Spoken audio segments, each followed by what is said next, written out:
اعوذ باللہ من الشیطان الرجیم بسم اللہ الرحمن الرحیم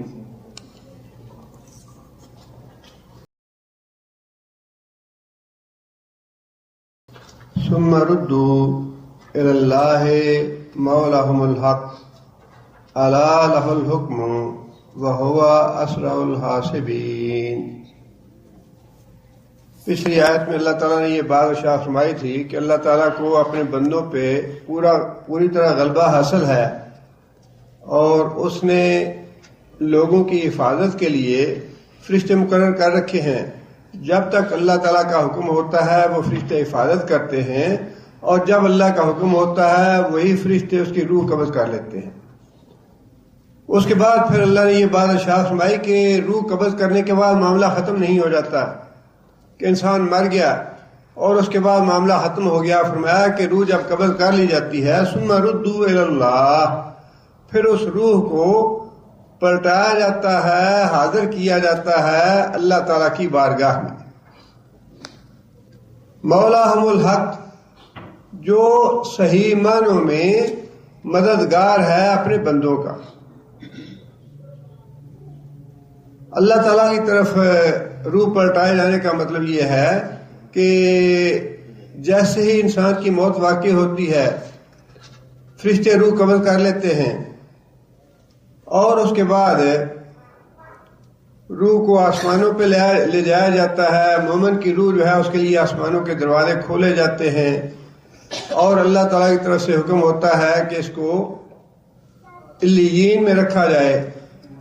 اور اسی طرح دوسری روح جو ہے فاسق اور فاجر کی یا کافر کی، وہ بھی لے جائی جاتی ہے، لیکن اس کے لیے آسمانوں کے دروازے نہیں کھولے جاتے، روح کو وہیں سے پٹک دیا جاتا ہے، اور پھر اس کا معاملہ جو ہے وہ اللہ کے سپرد ہو جاتا ہے۔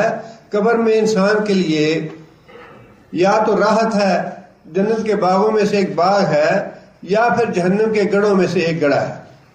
معاملہ اللہ کے سپرد ہو گیا۔ ایک تو اللہ تعالیٰ کی طرف پلٹائے جانے کا یہی مطلب ہے کہ مرنے کے بعد معاملہ فوراً اللہ تعالیٰ کے حضور پیش ہو جاتا ہے اور اس کے معاملات شروع ہو جاتے ہیں۔ دوسرا یہ ہے کہ جب انسان قیامت کے دن اٹھائے جائیں گے لوگ، اس وقت بھی اللہ کے حضور پیشی ہوگی، اور وہ پیشی بنفس نفیس اسی روح و جسم کے ساتھ، جیسا کہ آج ہم اس دنیا میں ہیں، اسی طریقے سے اللہ کے حضور پیشی ہوگی۔ اور قرآن مجید میں جگہ بجگہ اس کے بارے میں بھی اللہ تعالیٰ نے مختلف کیفیتیں بیان فرمائی ہیں۔ سورہ قاف میں اللہ تعالیٰ نے وضاحت کے ساتھ یہ بات ارشاد فرمائی ہے، جب لوگ قبروں سے اٹھائے جائیں گے، وَجَاءَتْ كُلُّ نَفْسٍ مَعَهَا سَائِقٌ وَشَهِيدٌ، ہر آدمی جب اپنی قبر سے اٹھے گا تو اس کے ساتھ دو فرشتے ہوں گے، ایک اس کو پکڑ کے لے جانے والا، ہانکنے والا، اور ایک اس کے بارے میں گواہی دینے والا۔ دو فرشتے جیسے ہی انسان قبر سے اٹھے گا، دو فرشتے اس کے ساتھ لگ جائیں گے، ایک ان میں سے اس کو پکڑ کے لے جانے والا ہوگا، دوسرا گواہی دینے والا ہوگا۔ فرمایا کہ لَقَدْ كُنْتَ فِي غَفْلَةٍ مِّنْ هَٰذَا فَكَشَفْنَا عَنْكَ غِطَاءَكَ فَبَصَرُكَ الْيَوْمَ حَدِيدٌ، یہ وہ وقت ہے، یہ وہ حاضری ہے جس حاضری سے تو ہمیشہ غفلت میں پڑا رہا، اور تیری آنکھیں بند رہیں اس حاضری کے اور پیشی کے وقت سے۔ فَبَصَرُكَ الْيَوْمَ حَدِيدٌ، اللہ فرماتے ہیں کہ آج تجھے یہ ساری چیزیں نظر آ رہی ہیں کہ اللہ کے حضور میں حاضر ہو رہا ہوں، قبر سے اٹھائے جائیں گے، فرشتے بھی نظر آ جائیں گے، اور اللہ کے حضور حاضری کا سارا نقشہ انسان کی آنکھوں کے سامنے آ جائے گا۔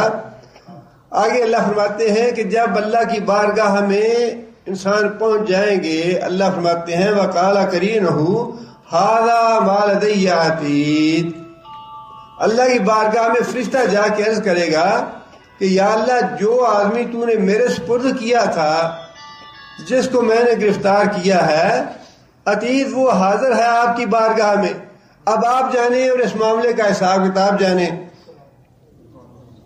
آگے پھر اللہ فرماتے ہیں کہ اللہ کی طرف سے حکم ہوگا القیا فی جہنم کل کفار عنید مناع للخیر معتد مریب الذی جعل مع اللہ الہا آخر فالقیاہ فی العذاب الشدید، کہ یہ مجھ پہ ایمان نہیں رکھتا تھا، اس نے مجھے جھٹلا دیا، یہ منہ پھیرتا رہا، لہذا ان کو جہنم میں ڈال دیا جائے۔ اب وہاں جب یہ حکم ہوگا، یہ سارا اللہ کے حضور پیشی کا منظر ہے۔ شیطان جو اس کے ساتھ دنیا میں لگا ہوا تھا، اب وہ اس سے جھگڑا کرے گا، اللہ کی بارگاہ میں یہ کہے گا قال قرینہ ربنا ما طغیتہ ولکن کان فی ضلال بعید، کہ یا اللہ میں نے اس کو گمراہ نہیں کیا، میں نے سرکش نہیں بنایا اسے، میں نے تیرا نافرمان نہیں بنایا تھا اسے، کہیں مجھ پہ اس کا وبال نہ آئے۔ شیطان یہ کہے گا انسان کے بارے میں کہ یا اللہ یہ تو خود ہی نافرمان تھا، میں نے اس کو نافرمان نہیں بنایا، ولکن کان فی ضلال بعید، یہ خود ہی دور کی گمراہی میں مبتلا ہو گیا۔ اس کے جواب میں اللہ تعالیٰ یہ بات ارشاد فرمائیں گے لا تختصموا لدی وقد قدمت الیکم بالوعید، میرے حضور اب جھگڑا نہ کرو کہ کون گمراہ ہوا اور کس نے گمراہ کیا، کون گمراہ ہوا اور کس نے گمراہ کیا۔ فرمایا کہ میرے حضور جھگڑا نہ کرو، جو گمراہ کرنے والا تھا اس کو گمراہ ہونے والا ہے، اس کو گمراہ ہونے کی سزا ملے گی، دونوں مجرم ہیں، دونوں کے لیے سزا ہے۔ فرمایا کہ ما یبدل القول لدی وما انا بظلام للعبید، فرمایا کہ میں اپنی بات بدلوں گا نہیں، جو میرا فیصلہ ہو گیا وہ فیصلہ نافذ ہو کے رہے گا۔ اب جھگڑنے کا فائدہ نہیں ہے۔ اگر کوئی یہ کہے کہ نہیں جی نہیں شیطان نے مجھے گمراہ کیا اور میرے گناہ کم ہو جائے، میری سزا کم کر دی جائے، یا شیطان یہ کہے کہ نہیں نہیں میں نے تو کسی کو گمراہ نہیں کیا، یہ خود ہی گمراہ تھا، فرمایا کہ دونوں کو دونوں کے گناہوں کی سزا ملے گی۔ میرے حضور جھگڑا کرنے کی ضرورت نہیں ہے، میں فیصلہ کر چکا ہوں، میرے فیصلے کے مطابق جو سزا جس کے لیے لکھی گئی ہے وہ سزا اس کو مل کے رہے گی۔ یہ ہے وہ بات جو اللہ تعالیٰ نے یہاں ارشاد فرمائی کہ جب انسان اس دنیا میں مر جائیں گے، روح قبض کر لی جائے گی، تو یہ نہ سمجھنا کہ بس معاملہ ختم ہو گیا، معاملہ ختم نہیں ہوا، بلکہ روح قبض کرنے کے بعد ہی تو معاملہ شروع ہوا۔ اللہ کے حضور پلٹا دیے گئے، اب معاملہ اللہ کے ہاتھ میں چلا گیا۔ اب اللہ نے فیصلہ کرنا ہے کہ کس کی منزل کون سی ہے۔ اور پھر آگے اللہ تعالیٰ نے یہ بات ارشاد فرمائی کہ مولاہم الحق، تمہارا معاملہ جو ہے وہ اب اس اللہ کی بارگاہ میں چلا گیا جو سچا دوست ہے اہل ایمان کا، جو حمایت کرنے والا ہے، جو مدد کرنے والا ہے، وہی ایک اللہ ہے جو لوگوں کی مدد کرنے والا ہے۔ اسی پہ توکل کرنا، اسی پہ بھروسہ کرنا۔ فرمایا کہ الا لہ الحکم، اور یہ بات کان کھول کے سن لو، الا خبردار رہو، سنو یہ بات، لہ الحکم کہ اس دن فیصلے کا اختیار صرف اللہ کے ہاتھ میں ہوگا۔ لہ الحکم، جب تم اس کی بارگاہ میں پلٹا دیے جاؤ گے تو فیصلے کا اختیار بس صرف اسی کے پاس ہوگا، تمہارے معاملات کا فیصلہ اور کوئی نہیں کر سکے گا، نہ کسی کو اختیار ہوگا۔ سب سے اللہ کے مقرب، سب سے اللہ کے نزدیک، سب سے اللہ کے محبوب اور اللہ کے پیارے تو انبیاء ہی ہیں۔ انبیاء سے زیادہ اللہ کے مقرب کوئی نہیں، انبیاء سے زیادہ اللہ کا محبوب نہیں۔ عیسیٰ علیہ السلام سے جب اللہ تعالیٰ قیامت کے دن سوال کریں گے کہ یا عیسیٰ اذ قال اللہ یا عیسیٰ ابن مریم اانت قلت للناس اتخذونی وأمی الہین من دون اللہ، اے عیسیٰ کیا تو نے لوگوں کو یہ کہا تھا کہ مجھے اور میری ماں کو الہ بنا لو؟ عیسیٰ علیہ السلام ہاتھ باندھ کے یہ گزارش کریں گے کہ یا اللہ ما قلت لہم الا ما امرتنی بہ ان اعبدوا اللہ ربی و ربکم، یا اللہ میں نے تو انہیں یہی نصیحت کی تھی، میں نے تو انہیں یہی پیغام پہنچایا تھا جس کا تو نے مجھے حکم دیا تھا، اور وہ حکم یہ تھا کہ میرا بھی اور تمہارا رب اللہ ہی ہے۔ اور یہ ساری بات کہنے کے بعد عیسیٰ علیہ السلام بھی ہاتھ باندھ کے اللہ سے یہ گزارش کریں گے ان تعذبہم فانہم عبادک وان تغفر لہم انک انت العزیز الحکیم، یا اللہ معاملہ تیرے ہاتھ میں ہے، ان تعذبہم فانہم عبادک، یا اللہ میری تو جان بخشی کر دے، ان تو اگر عذاب دینا چاہتا ہے تو تیرے بندے ہیں، معاملہ تیرے ہاتھ میں، عذاب دے انہیں، ان تعذبہم فانہم عبادک فَإِن تَغْفِرْ لَهُمْ فَإِنَّكَ أَنْتَ الْعَزِيزُ الْحَكِيمُ، یا اللہ اگر تو معاف کرنا چاہے پھر بھی اختیار تیرے پاس ہے، میرے ہاتھ میں نہیں ہے، یا اللہ میں تو اپنی جان کی بخشوانا چاہتا ہوں، یا اللہ مجھے معاف فرمائے کہ میں نے انہیں یہ بات نہیں کہی تھی کہ مجھے اور میری ماں کو الہ بنا لو یا مجھے اور میری ماں کو رب بناؤ، میں نے تو تیرا پیغام پہنچا دیا تھا جو تو نے مجھے دیا تھا، اب معاملہ تیرے ہاتھ میں ہے، چاہے تو سزا دے انہیں، چاہے تو معاف کر دے، تو غالب ہے، حکمت والا ہے، معاملہ تیرے ہاتھ میں ہے۔ اور پھر رسول اللہ صلی اللہ علیہ وسلم نے یہ بات ارشاد فرمائی کہ جب قیامت کے دن جہنم حشر میں لائی جائے گی تو جتنے بھی جلیل القدر انبیاء ہیں، باقی لوگوں کی بات چھوڑیے، جتنے بھی جلیل القدر انبیاء ہیں وہ سارے کے سارے گھٹنوں کے بل گر جائیں گے اور ان کی زبان پہ یہ بات ہوگی رب نفسی رب نفسی رب نفسی، یا اللہ میری جان بخش دے، یا اللہ میری جان بخش دینا، یا اللہ مجھے بچانا ہے اس جہنم سے۔ کوئی کسی کو نبی صلی اللہ علیہ وسلم نے خود یہ بات ارشاد فرمائی، حضرت عائشہ رضی اللہ تعالیٰ نے پوچھا نبی صلی اللہ علیہ وسلم سے، یا رسول اللہ کیا قیامت کے دن آپ اپنے گھر والوں کو بھی یاد رکھیں گے؟ سب سے زیادہ حق جو ہے انسان پہ قرابت داری کے اعتبار سے اپنے بیوی بچوں کا ہی ہے۔ رسول اللہ صلی اللہ علیہ وسلم نے فرمایا کہ عائشہ 3 مقام ایسے ہیں جہاں کوئی کسی کو یاد نہیں کرے گا، جہاں کوئی کسی کو یاد نہیں رکھے گا۔ اللہ تعالیٰ معاف کرے، یہ باقی جو باتیں ادھر ادھر کی لکھی ہیں قصے کہانیوں کی کتابوں میں، قصص الاولیاء ہے، قصص فلاں ہے فلاں ہے، یہ باتیں تو ہیں لوگوں کی لکھی ہوئی۔ من اصدق من اللہ قیلا، سب سے سچی بات تو وہ ہے جو اللہ نے قرآن میں لکھ دی، سب سے سچی بات وہی ہے جو اللہ نے قرآن میں لکھ دی ہے یا اللہ کے رسول نے خود ہمیں بتا دی ہے۔ فرمایا کہ نبی صلی اللہ علیہ وسلم خود یہ کہیں گے کہ عائشہ 3 مقام ایسے ہیں جہاں قیامت کے دن کوئی کسی دوسرے کو یاد نہیں رکھے گا، کوئی کسی کو یاد نہیں رکھے گا۔ کہاں ولی اور کہاں نبی صلی اللہ علیہ وسلم کا ارشاد مبارک، اور کہاں اولیاء کے بارے میں یہ ساری باتیں جھوٹی منسوخ کی گئی ہیں اولیاء سے۔ ہم کبھی بھی یہ یقین نہیں کرتے کہ کوئی اللہ کا ولی ایسا بھی ہو سکتا ہے جو قرآن کے خلاف بات لکھے یا رسول اللہ صلی اللہ علیہ وسلم کے ارشادات کے خلاف بات لکھے۔ کوئی کسی کو نہیں پوچھے گا۔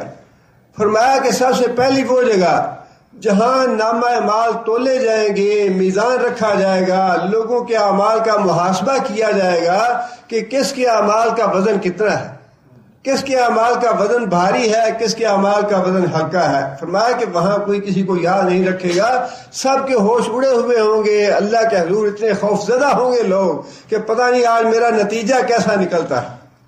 یہاں پہ اللہ معاف کرے بڑی سخت بیماری ہے، یہ بڑا تکبر ہے، بڑا غرور ہے کہ نہیں جی نہیں ہم تو سچے ہیں، ہم تو کسی کے ذہن میں یہ بات آتی نہیں کہ کہیں اللہ تعالیٰ ناراض نہ ہو جائے ہم سے، کہیں اللہ تعالیٰ ہمیں سزا نہ دے، کہیں اللہ ہمیں بھی نہ پکڑ لے۔ خوف والی ڈر والی بات ہے ہی نہیں کوئی۔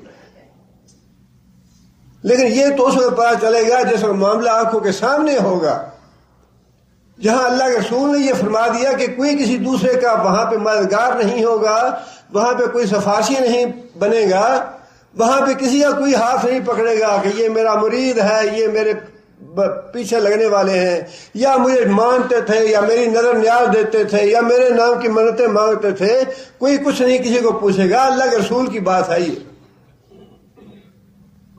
فرمایا دوسرا مقام وہ جہاں پہ نامہ اعمال ہاتھوں میں دیے جا رہے ہوں گے، ہر آدمی اس بات کے بارے میں فکر مند ہوگا اور خوفزدہ ہوگا کہ معلوم نہیں کہ میرا نامہ اعمال میرے دائیں ہاتھ میں دیا جاتا ہے یا بائیں ہاتھ میں دیا جاتا ہے۔ فرمایا جب تک کسی آدمی کا نامہ اعمال اس کے دائیں ہاتھ میں نہیں دے دیا جاتا، جب تک انسانوں کو اطمینان نہیں ہوگا، سکون نہیں ہوگا۔ اور سکون ہو بھی کیسے سکتا ہے؟ صحابہ کرام اور تابعین کرام جن کا زمانہ نبی صلی اللہ علیہ وسلم نے فرمایا کہ بہترین زمانہ تھا، تابعی کے سامنے ایک آدمی نے ہنس ہنس کے باتیں کی تو کہنے لگے کہ کیا تمہیں پتا ہے کہ تم صراط عبور کر جاؤ گے؟ کہنے لگا نہیں پتا تو نہیں تھا۔ کہنے لگی ہنستے کس بات پہ ہو؟ یزید ہارون یا کوئی دوسرے تابعی تھے، ان کے بارے میں لکھا ہے، ان کی سیرت کے بارے میں کہ ان کی آنکھیں بڑی خوبصورت اور بڑی اچھی آنکھیں تھیں۔ بڑی دیر کے بعد ان کا ایک جاننے والا ملا تو پوچھنے لگا کہ حضرت صاحب آپ کی آنکھیں تو بینا تھے، آپ کی آنکھیں کیسے چلی گئیں؟ کہنے لگے کہ جہنم کو یاد کر کے رو رو کے آنکھیں میری چلی گئی۔ اور اسی طرح بیٹی نے باپ سے پوچھا، تابعی تھے یا صحابی تھے، کہ ابا جی آپ بار بار کیوں پہلو بدل رہے ہیں؟ کیا بیمار ہیں؟ کوئی فکر ہے؟ کوئی پریشانی ہے؟ کہنے لگے کہ بیٹا جہنم کی آگ مجھے سونے نہیں دیتی۔ اور اللہ کے رسول نے بھی یہ بات ارشاد فرمائی ہے کہ جس آدمی کو جنت کی نعمتیں معلوم ہیں، جو جنت کی نعمتیں جانتا ہے، وہ آدمی سکون کی نیند کیسے سو سکتا ہے؟ وہ تو دن رات اسی جد و جہد میں لگا رہے گا کہ میں یہ جنت کیسے حاصل کروں۔ اور جس آدمی کو جہنم کی سزاؤں کا پتہ ہے، جس آدمی کو جہنم کے عذابوں کا پتہ ہے، وہ بھی سکون کی نیند کیسے سو سکتا ہے؟ یہ دنیا کی زندگی آرام کرنے کے لیے تو ہے ہی نہیں۔ یہ غلط بات ہے کہ انسان اس دنیا میں سکون سے رہے یا آرام سے رہے۔ لَقَدْ خَلَقْنَا الْإِنسَانَ فِي كَبَدٍ، ہم نے انسان کو پیدا ہی مشقت کے لیے کیا ہے۔ جو آدمی دین کے لیے فکر مند نہیں ہوگا، جو آدمی دین کے لیے رات کو نہیں جاگے گا، اس کی قسمت میں دنیا کے لیے فکر مند ہونا اللہ لکھ دے گا، دنیا کے لیے راتوں کو جانا لکھ دے گا، لیکن اس دنیا میں سکون اور چین ہے ہی نہیں۔ اگر دین کی فکر ہے تو دین کی فکر میں انسان رہے گا، اور اگر دین کی فکر نہیں ہے تو اللہ تعالیٰ اس کو دنیا کی فکر لگا دیں گے، سکون سے وہ بھی نہیں رہے گا۔ اور فرمایا کہ تیسرا مقام ہے صراط کا۔ جب صراط جہنم کے اوپر رکھ دیا جائے گا، جو بال سے باریک ہے، تلوار سے تیز ہے، اور پھر روشنیاں بجھا دی جائیں گی، روشنی بند کر دی جائے گی، تاریکی ہوگی، اور اس تاریکی میں ساری دنیا کی مخلوق کو حکم دیا جائے گا کہ اس صراط سے اوپر سے گزر کے جاؤ۔ کوئی نہیں ہوگا وہاں جو جان اپنی بچا سکے یا انکار کرے کہ میں نہیں گزرتا اس پل سے۔ فرمایا وہاں بھی کوئی کسی دوسرے کو یاد نہیں کرے گا۔ فیصلہ جو ہے وہ صرف اللہ کے اختیار میں ہوگا، اللہ کے ہاتھ میں ہو گیا۔ سورہ تحریم میں اللہ تعالیٰ نے حضرت نوح علیہ السلام کی بیوی اور لوط علیہ السلام کی بیوی کا ذکر کیا کہ ان دونوں نے اپنے شوہروں کی خیانت کی، ان دونوں پہ ایمان نہ لائیں۔ فَلَمْ يُغْنِيَا عَنْهُمَا مِنَ اللَّهِ شَيْئًا، نہ نوح علیہ السلام اپنی بیوی کے کسی کام آئیں گے، نہ لوط علیہ السلام اپنی بیوی کے کام آئیں گے۔ جو فیصلہ اللہ کا ہوگا وہ نافذ ہو کے رہے گا، اور فیصلہ یہ ہوگا وَقِيلَ ادْخُلُوا النَّارَ مَعَ الدَّاخِلِينَ، قیلا فیصلہ کر دیا گیا کہ آگ میں تم بھی چلی جاؤ دوسری آگ میں جانے والے کافروں اور مشرکوں کے ساتھ۔ اللہ کا نبی بھی اپنی بیویوں کو نہیں رو سکے گا، ابراہیم علیہ السلام اپنے باپ کو نہیں بچا سکیں گے، نوح علیہ السلام اپنے بیٹے کو نہیں بچا سکیں گے۔ فیصلہ اللہ کے ہاتھ میں ہے۔ اس دھوکے میں نہ رہنا کہ اللہ کے علاوہ کوئی دوسرا بھی اللہ سے منوا سکتا ہے، بچا سکتا ہے، یا اللہ کے حضور سفارش کر سکتا ہے۔ من ذا الذی یشفع عندہ الا باذنہ، یہ آیت الکرسی کی فضیلت ہے، وہ فضیلت اسی وجہ سے ہے کہ توحید ساری کی ساری بھری ہوئی ہے آیت الکرسی میں۔ کوئی ہستی ایسی نہیں کوئی ذات ایسی نہیں، کوئی ولی ایسا نہیں، کوئی نبی ایسا نہیں، کوئی رسول ایسا نہیں جو اللہ کے اذن کے بغیر اللہ کے حضور کسی کی سفارش کر سکے۔ اور سب سے زیادہ اس مسئلے کو واضح فرمایا اللہ کے رسول حضرت محمد صلی اللہ علیہ وسلم نے۔ فرمایا کہ اے میری بیٹی فاطمہ، اے میری پھپھی صفیہ، اور اے میرے خاندان کے لوگوں، فلاں اور فلاں اور فلاں، فرمایا کہ قیامت کے دن اپنے اعمال ساتھ لے کے جانا، میں تمہیں اللہ کی پکڑ سے نہیں بچا سکوں گا۔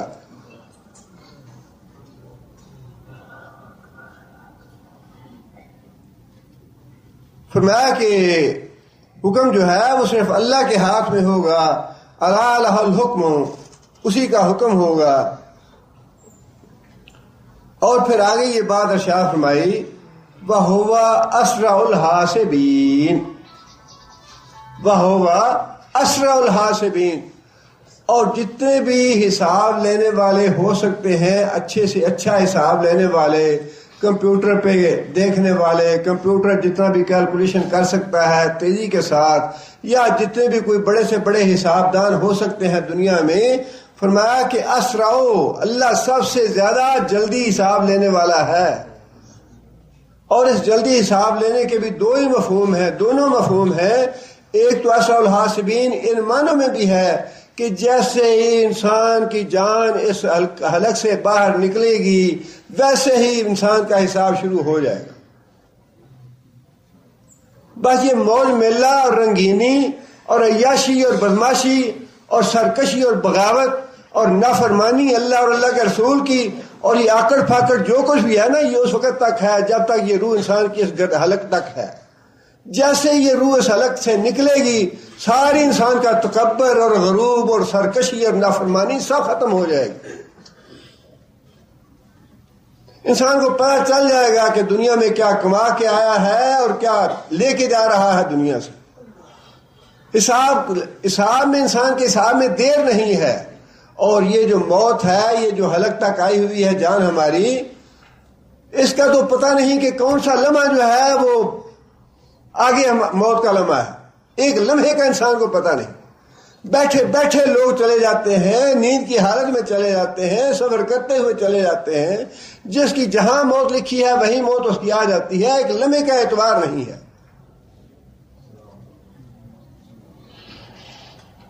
رات ہی میں ایک واقعہ پڑھ رہا تھا، ایک خاتون نے اپنا واقعہ لکھا ہے کہ میں خاتون کو ملنے کے لیے گئی، اور مجھے خاتون نے بتایا کہ 7 والا جو گھر ہے یہ ہمارے بڑے اچھے جاننے والے اور بڑے اچھے تعلقات ہیں، ان کی بیٹی کی شادی ہے اور میں مہندی کی رسم ہے آج ان کی، تو میں ذرا ادھر جاتی ہوں، میں تھوڑی دیر میں آ جاؤں گی، تھوڑا میں بھی اس کی تقریب میں حصہ لینا چاہتی ہوں۔ وہ خاتون کو دیندار تھیں، کہنے لگی کہ بہن کیا کرنا ہے جا کے، یہ تو ہندوؤں کی رسمیں ہیں اور مسلمانوں کے یہ رسمیں وغیرہ نہیں کرنی چاہیے، تو ایسی رسم کرنا بھی منع ہے اور ایسی رسم میں شریک ہونا بھی منع ہے۔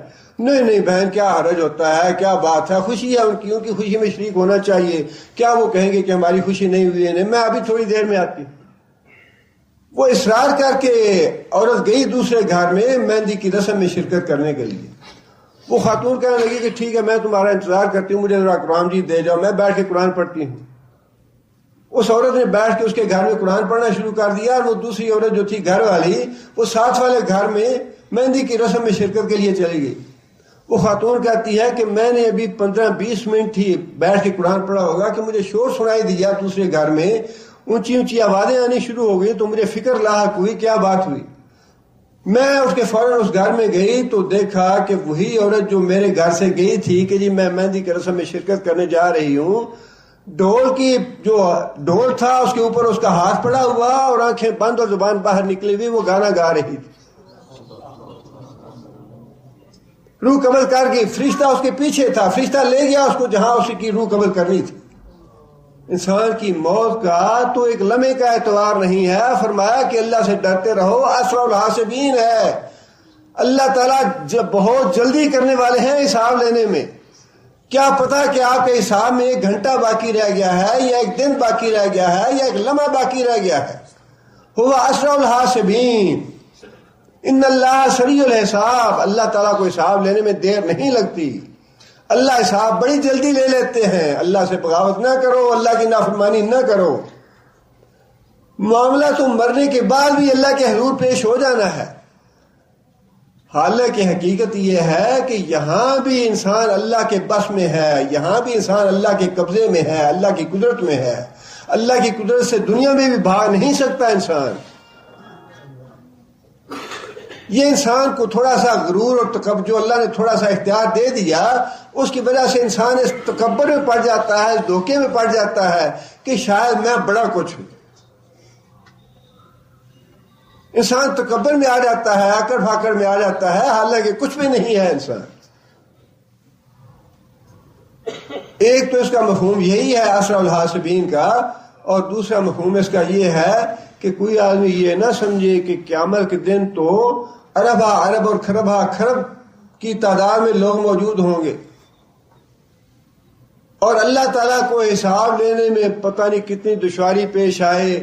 فلاں آدمی کی فلاں فائل گم ہو گئی ہے جو 1000 سال پہلے مرا تھا، یا جو 1 خرب سال پہلے مرا تھا، یا فلاں سن میں جو مرا تھا اس کی فائل نہیں مل رہی، یا فلاں کا ریکارڈ نہیں مل رہا، یا اتنے لوگوں کے لیے فائلیں اکٹھی کرو اور فرشتوں کو اس پہ لگاؤ، اس کا مطالعہ کریں، اس کی اسٹڈی کریں اور اس کا حساب لگائیں. فرمایا کہ یہ نہیں ہوگا.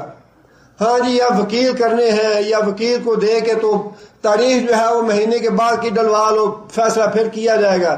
فرمایا ایسا کوئی کام نہیں ہوگا. یہ دنیا کے معاملات کو اللہ کے معاملات پہ دنیا کے معاملات ہیں. یہ بات یاد رکھیں کہ دنیا کی مثالوں سے دین کو کبھی نہ سمجھیں. یہ جو دنیا کی مثالوں سے دین کو سمجھتے ہیں وہی گمراہ ہونے والے ہیں. اللہ تعالیٰ کی قدرت کو انسانوں کی قدرت پہ منطبق کرنا یا اس کے مطابق سمجھ لینا سب سے بڑی گمراہی یہی ہے.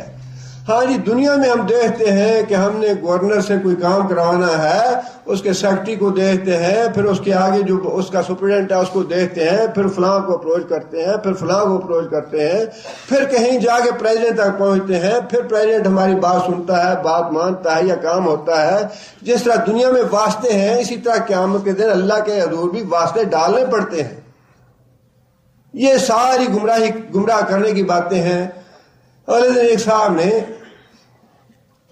سوال کیا یا پوچھا، انہوں نے بتایا کہ امام ابو حنیفہ رحمۃ اللہ علیہ کے بارے میں لڑائی جھگڑے وہی بات ہے کہ دنیا کی مثالوں سے دین کو سمجھا نہیں جاتا، لیکن جب انسان گمراہی اختیار کر لے یا گمراہی پہ انسان ضد کر لے کہ گمراہی ہونا ہے. مسئلہ تو تھا کہ نماز کے دوران جب انسان امام کے پیچھے ہو سورہ فاتحہ پڑھنی چاہیے یا نہیں، مسئلہ یہ تھا. اور اس کے لیے دلیل دیکھیے کیا دی ہوئی ہے، اور وہ دلیل جو ہے منسوب تو امام ابو حنیفہ رحمۃ اللہ علیہ سے کی گئی ہے، لیکن میں نہیں سمجھتا کہ امام صاحب جیسا عالم فاضل آدمی اس طرح کی دلیل دے یا اس طرح کی بات کرے. امام صاحب کے پاس 15-20 آدمی مل کے گئے کہ امام صاحب آپ یہ کہتے ہیں کہ مقتدی جو ہے انہیں سورہ فاتحہ پڑھنے کی ضرورت نہیں ہے اور صرف امام جو ہے وہ پڑھ لے تو کافی ہے، تو اس کی کیا دلیل ہے آپ کے پاس؟ امام صاحب نے فرمایا کہ آپ 15-20 آدمی ہیں تو میں ہر ایک سے تو بحث نہیں کر سکتا، ہر ایک سے تو میں دلیل نہیں دے سکتا. آپ اپنے میں سے کوئی ایک آدمی مقرر کر لیں، اپنا نمائندہ مقرر کر لیں، میں اس کو بات سمجھا دوں گا. ان لوگوں نے اپنا ایک نمائندہ مقرر کر دیا کہ یہ ہمارا نمائندہ ہی آپ سے بات کرے گا. امام صاحب نے فرمایا کہ مسئلہ تو تم نے خود ہی حل کر دیا ہے کہ 15-20 آدمی جو ہیں ان کا ایک نمائندہ بن گیا، اور جب ایک نمائندہ بن کے میرے ساتھ گفتگو کرے گا تو تم سب کی طرف سے ہو جائے گی بات. اور ثابت یہ کیا کہ جو امام کی سورہ فاتحہ ہے وہ سارے مقتدیوں کی سورہ فاتحہ ہوگی. اب بظاہر دیکھنے میں تو یہ دلیل بڑی قوی لگتی ہے اور بڑا اس میں لگتا ہے کہ واقعی بڑی اچھی بڑی خوبصورت دلیل دی ہے، لیکن جو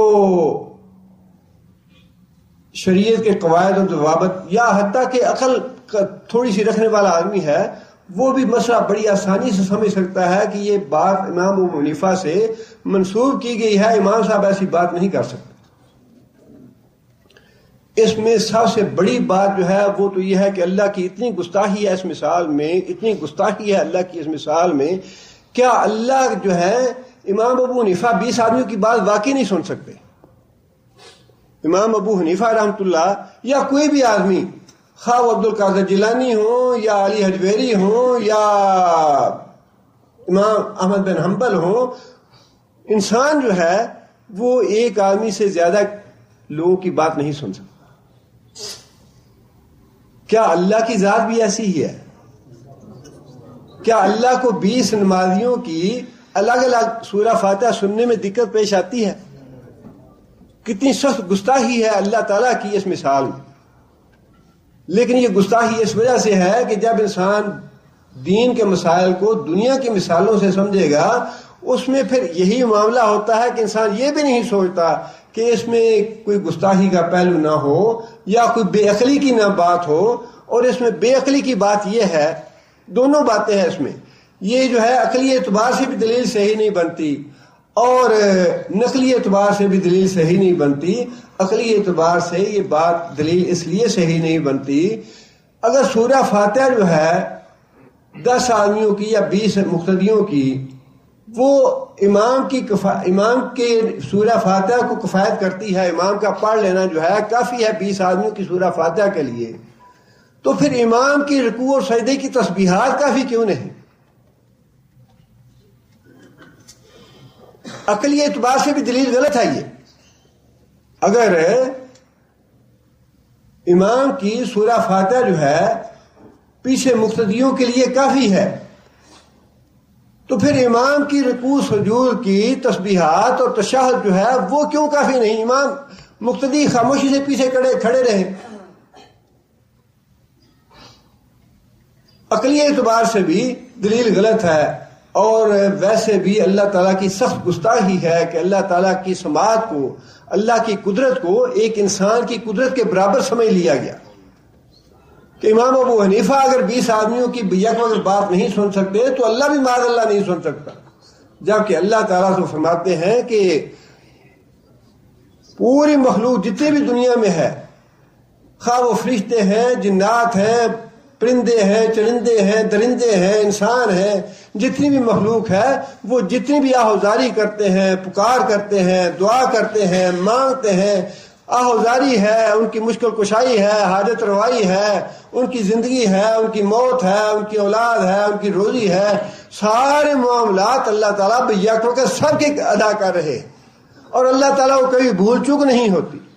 اللہ تعالیٰ کی قدرت کا تو انسان تصور نہیں کر سکتا، اور یہی معاملہ قیامت کے دن بھی ہوگا۔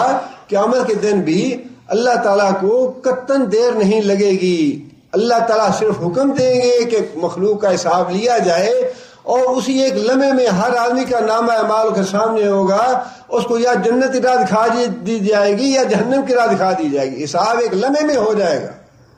جس طرح دنیا میں اللہ تعالیٰ ارب انسانوں کے معاملات نپیٹ رہے ہیں، اور اللہ کو پتا ہے کس کی موت کا بانی ہے، کس کو پیدا کرنا ہے، کس کی روزی کتنی ہے، کس کا حادثہ ہونا ہے، کس کو بیمار کرنا ہے، کس کو صحت دینی ہے، کس کو دکھ پہنچانا ہے، کس کو خوشی دینی ہے، جس طرح اللہ تعالیٰ اس دنیا میں سارے لوگوں کے معاملات، سارے جنات کے، فرشتوں کے اور باقی مخلوق کے نپیٹ رہے ہیں، اسی طرح قیامت کے دن بھی اللہ فرماتے ہیں کہ وَهُوَ أَسْرَعُ الْحَاسِبِينَ۔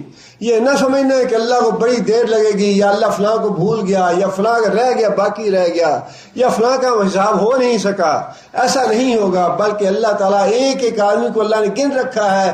جس دن سے اللہ نے انسانوں کو پیدا کرنا شروع کیا اور جس دن کا آخری انسان پیدا ہوگا، اس وقت تک کے لیے سارے انسان اللہ نے گن رکھے ہیں، اور ایک ایک انسان کا حساب ہوگا، اور کسی انسان کا حساب لیتے ہوئے اللہ کو دیر نہیں لگے گی۔ وَهُوَ أَسْرَعُ الْحَاسِبِينَ، حساب لینے میں بہت جلدی کرنے والے ہیں اللہ تعالیٰ۔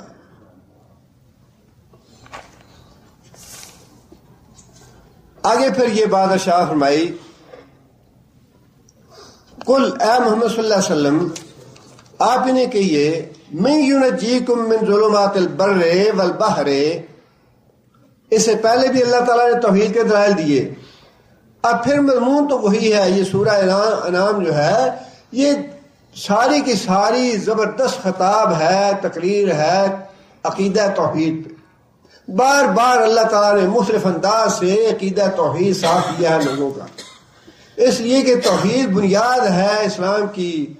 توحید کے بغیر اسلام قابل قبول نہیں ہے، بلکہ وہ اسلام ہی نہیں جس میں توحید نہیں ہے۔ فرمایا کیا محمد صلی اللہ علیہ وسلم آپ ان سے پوچھئے من ینجیکم من ظلمات البر والبحر، خشکی اور سمندر کی تاریکیوں میں تم لوگ کس کو نجات کے لیے پکارتے ہو؟ خشکی اور سمندر کی تاریکیوں سے مراد دنیا میں آنے والے مصائب اور آلام ہیں،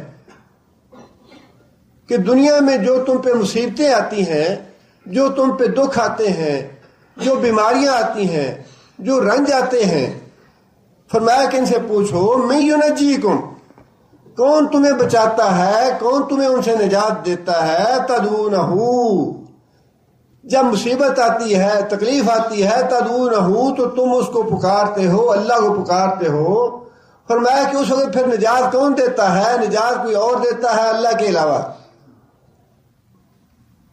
تضرعاً و خفیۃً، کبھی تو تم اللہ کو پکارتے ہو رو رو کے، گڑ گڑا کے، اونچی آواز سے کبھی پکارتے ہو اللہ کو، دعائیں مانگتے ہو اللہ سے، یا رب، یا اللہ مصیبت دور کر دے۔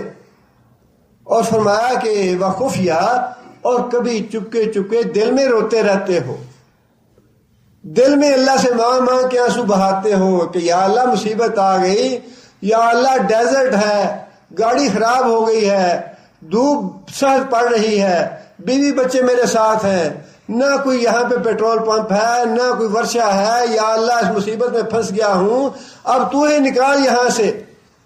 نہ وہاں پہ عبد القادر جیلانی پہنچ سکتے ہیں، نہ علی حجویری پہنچتے ہیں، نہ معین الدین چشتی پہنچتا ہے۔ تدعونہ، جب تمہیں مصیبت آتی ہے، دکھ پہنچتا ہے، جب سارے اسباب ختم ہو جاتے ہیں تو اللہ فرماتے ہیں کہ ان سے پوچھو کہ تم اس وقت کس کو پکارتے ہو؟ تدعونہ، اس کو پکارتے ہو۔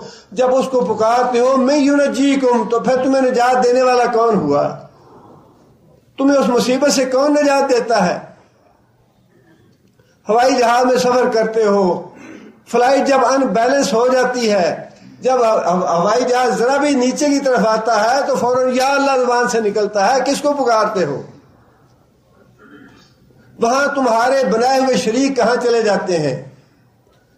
اپنے آپ کو قادری کہلانے والے، عبد القادر سے نسبت کرنے والے، کیا اس وقت قادر کو پکارتے ہیں یا اس ذات کو پکارتے ہیں جو غفار ہے، بخشنہار ہے، محیمن ہے، جو لوگوں کے معاملات پہ قدرت رکھنے والی ہے، جو قدیر ہے، علیم ہے، خبیر ہے؟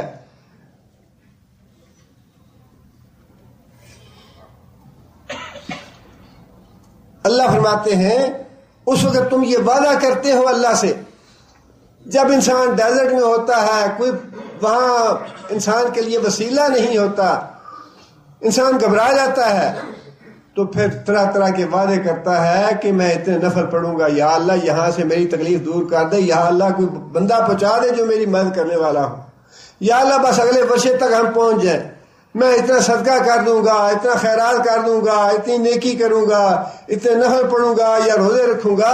فرمایا کہ اس وقت تم وعدے کرتے ہو اللہ سے، جب مصیبت آتی ہے، جب دکھ میں ہوتے ہو، جب بیماری ٹلنے والی نہیں ہوتی، یا اللہ بس ایک دفعہ بیماری سے دے دے، اتنا صدقہ کر دوں گا، اتنی نظر تمہارے نام کی کروں گا، اتنی منت مانوں گا، اتنے روزے رکھوں گا۔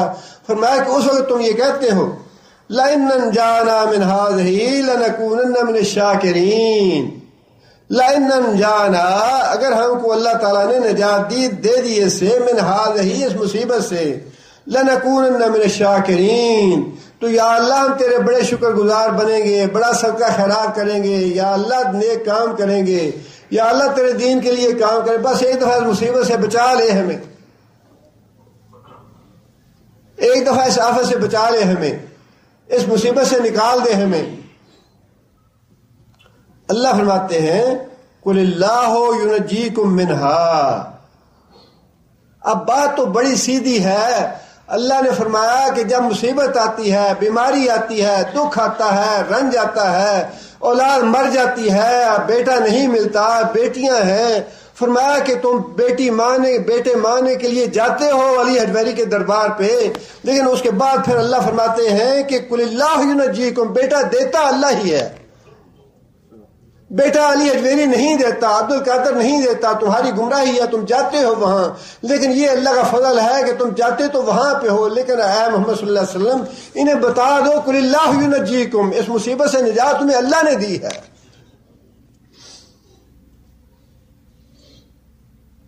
عقیدہ تو قرآن نے صاف کر دیا کہ جہاں جو چرچ میں جاتا ہے وہ سمجھتا ہے کہ چرچ والے نے ہمیں بچا لیا، عیسیٰ ہماری مصیبت کو عیسیٰ نے دور کیا، یا عیسیٰ مریم نے دور کیا، لیکن فرمایا کہ بتا دو انہیں قل اللہ ینجیکم، یہ عیسیٰ نے نہیں دیا، نہ مریم نے دیا ہے، اللہ نے تمہیں نجات دی ہے۔ جو ہندو بت خانے میں جاتا ہے وہ بھی یہ سمجھتا ہے کہ مجھے اس مصیبت سے نجات تو اس دیوی یا دیوتا نے دی ہے، اس کی میں نے نظر اور نیاز دی، یہی مجھے بچانے والا ہے، یہی اولاد دینے والا ہے، یہی میری مشکل دور کرنے والا ہے۔ لیکن اللہ فرماتے ہیں کہ نہیں ہے محمد صلی اللہ علیہ وسلم، ان کو بتا دو قل اللہ ینجیکم، مصیبت سے، دکھ سے، تکلیف سے، رنج سے، بیماری سے، ہر طرف سے تمہیں بچانے والا، تمہیں نجات دینے والا تو اللہ ہی ہے، اللہ کے علاوہ کوئی نہیں ہے۔ او نہیں جی نہیں، تسی مندے نہیں، اللہ نے دیتا ہے، انہوں دیندہ تے اللہ ہی ہے، پر اللہ ہی دیتا ہے نا انہوں نے، یہی پھر تو بار بار دور کیا اللہ نے قل اللہ ہو کہ نہیں میں نے کسی کو نہیں دیا، نہ محمد صلی اللہ علیہ وسلم کو اختیار دیا ہے، محمد صلی اللہ علیہ وسلم کو تو اتنا اختیار بھی نہیں دیا کہ اپنے بیٹے کو ہی باقی رکھتے، زندہ رکھ لیتے، بیٹیوں کو زندہ رکھا تاکہ دنیا کو یہ پتا چل جائے کہ بیٹے اور بیٹیاں اللہ کے ہاتھ میں ہیں، محمد صلی اللہ علیہ وسلم کے ہاتھ میں نہیں ہیں۔ عبد القادر جیلانی رحمۃ اللہ علیہ یا علی حجویری یہ تو کسی گنتی شمار میں نہیں ہے نبی صلی اللہ علیہ وسلم کے مقابلے میں، نبی اور صدیق مجبور ہیں، بات اللہ کی بارگاہ میں تو نبی بھی مجبور ہے، صدیق بھی مجبور ہے۔ امام بخاری رحمۃ اللہ علیہ سے بڑے نہیں ہیں عبد القادر جیلانی، امام بخاری رحمۃ اللہ علیہ کو اللہ تعالیٰ نے بڑی عزت دی، بڑی فضیلت دی، رہتی دنیا تک ان کا نام باقی رہے گا، اولاد نہیں دینی تھی نہیں دی اللہ تعالیٰ نے امام بخاری۔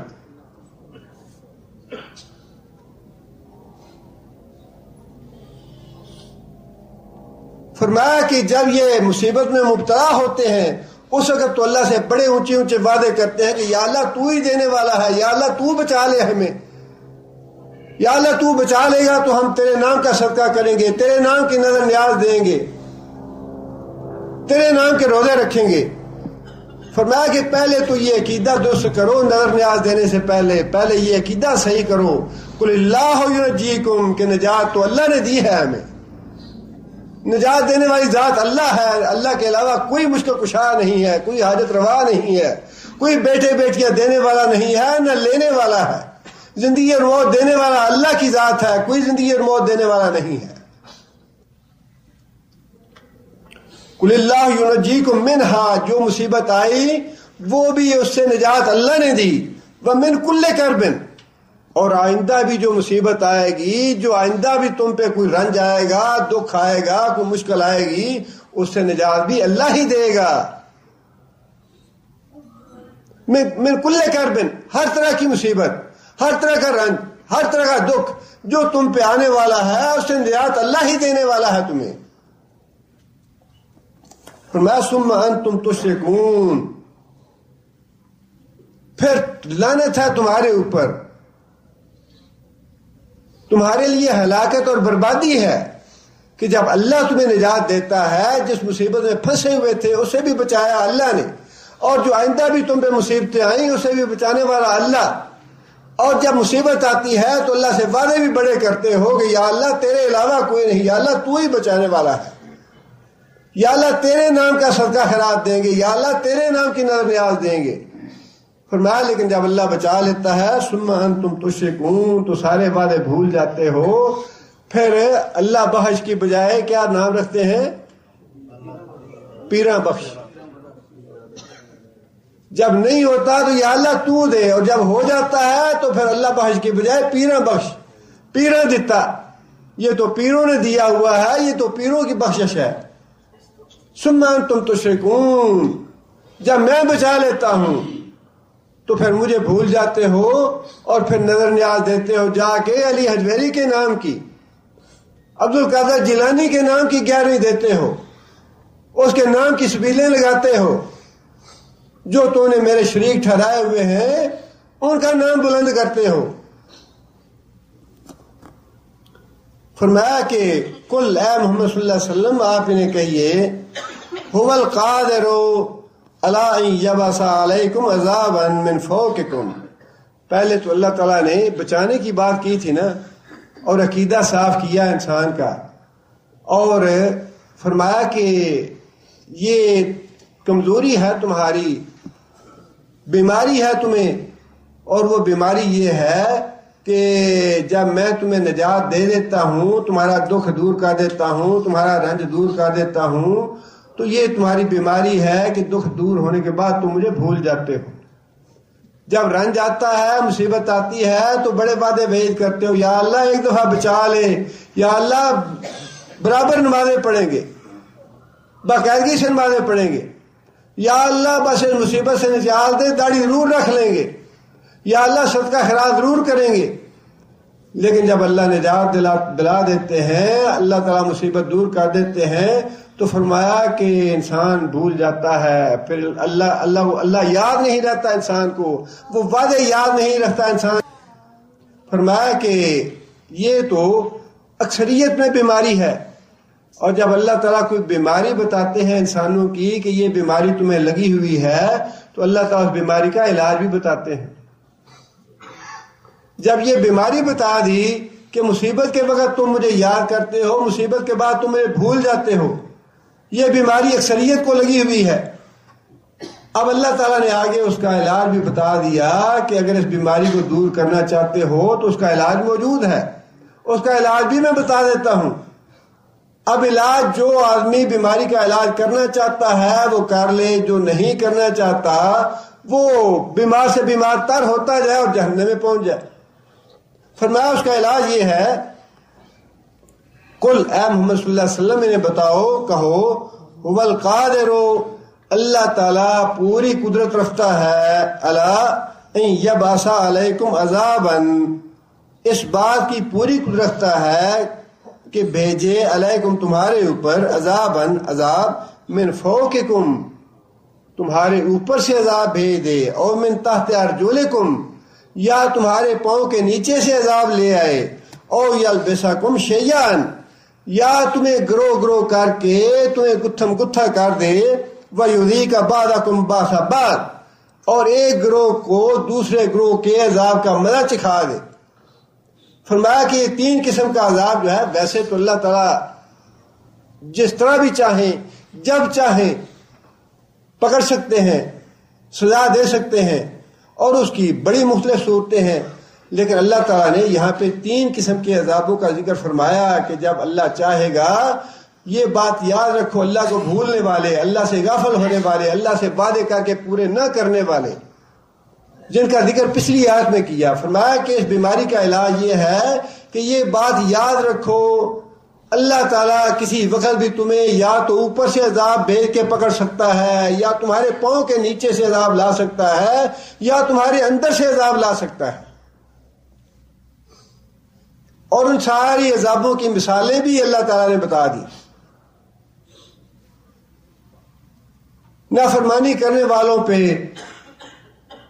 چیخ کا عذاب بھی آیا، طوفان باد و بارہ کا عذاب بھی آیا، بستیوں کو نیچے سے لے جا کے اوپر سے نیچے پلٹ دیا، یہ سارے اللہ تعالیٰ کے عذاب ہیں۔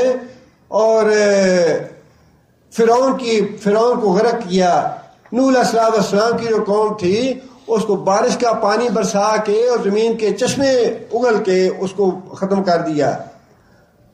آسمان سے عذاب آنے کی مثالیں بھی قرآن میں دے دیں، اور پھر زمین سے عذاب آنے کی جو زلزلے ہیں، سیلاب ہیں، زمین میں دھس جانا ہے، یہ سارے پاؤں کے نیچے سے عذاب ہیں۔ اور پھر فرمایا کہ میں یہ بھی کر سکتا ہوں کہ تمہارے اندر ایسے گروہ پیدا ہو جائیں کہ ایک دوسرے کو قتل کرنا شروع کر دیں، جس کی مثال اپنے سامنے ہے۔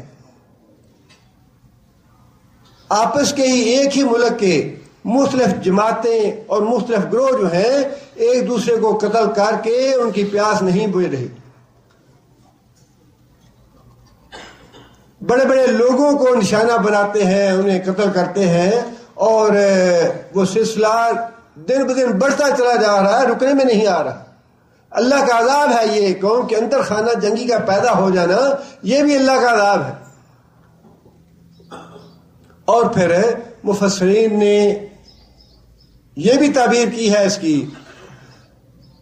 اوپر سے اللہ کا عذاب سے مراد ظالم اور خائن حکمران، یہ بھی اوپر کا عذاب میں شامل ہے۔ جب اللہ کسی کو سزا دینا چاہتا ہے قوم کو تو ظالم اور خائن اور اللہ کے نافرمان حکمران ان پہ مسلط کر دیتا ہے، یہ بھی اوپر کا عذاب ہے۔ اور نیچے کا عذاب جو ہے اس میں مفسرین نے لکھا ہے کہ نیچے کے عذاب سے یہ بات بھی مراد ہے کہ آپ کے نوکر، آپ کے خادم، آپ کی اولاد نافرمان ہو جائے اور آپ کا جینا حرام کر دے۔ حضرت عبداللہ بن عباس یا کوئی اور صحابی ہیں، وہ کہتے ہیں کہ میں جب کوئی گناہ کرتا ہوں تو اس کا اثر میں اپنی گھوڑی میں، اپنے غلام میں، اپنے خچر میں بھی محسوس کرتا ہوں، وہ میرے نافرمان ہو جاتے ہیں۔ اپنے دامن کو ہمیں جھانک کے دیکھنا چاہیے۔ یہ ایک ایک لمحہ جو ہے نا اس کا حساب کریں اس زندگی میں۔ ہم بڑے سخت گناہ گار ہیں، تحتعون باللیل والنہار، دن رات تم گناہ کرتے ہو، میں بھی اس میں شامل ہوں، آپ بھی شامل ہیں، گناہوں سے پاک کوئی نہیں ہے۔ لیکن یہ ہمارا دھوکہ ہے، یہ ہماری غلط فہمی ہے جو شیطان نے ڈالی ہوئی ہے۔ نہیں جی نہیں، ہم تو گناہ نہیں کر رہے، ہم نے تو اپنا حساب کیا ہوا ہے، ہمارے ہاتھ بالکل صاف ہے۔ ہر لمحے ہم گناہ کرتے رہتے ہیں، اللہ کی نافرمانی کرتے ہیں۔ پھر ان گناہوں کا اثر جو ہے ہمارے جو محتاط لوگ ہیں ان میں کیوں نہیں آئے گا؟ بیوی نافرمان ہوگی، ہماری اولاد نافرمان ہوگی، ہمارے غلام ہمیں نقصان پہنچائیں گے، ہمیں ہمارے ساتھ دھوکہ اور فریب کریں گے۔ یہ باتیں غلط نہیں ہیں، بالکل صحیح ہے، ایسا ہی ہے جیسا کہ اللہ کے رسول نے فرمایا کہ دعا مانگو کہ اللہم اغفر لی ما قدمت وما اخرت۔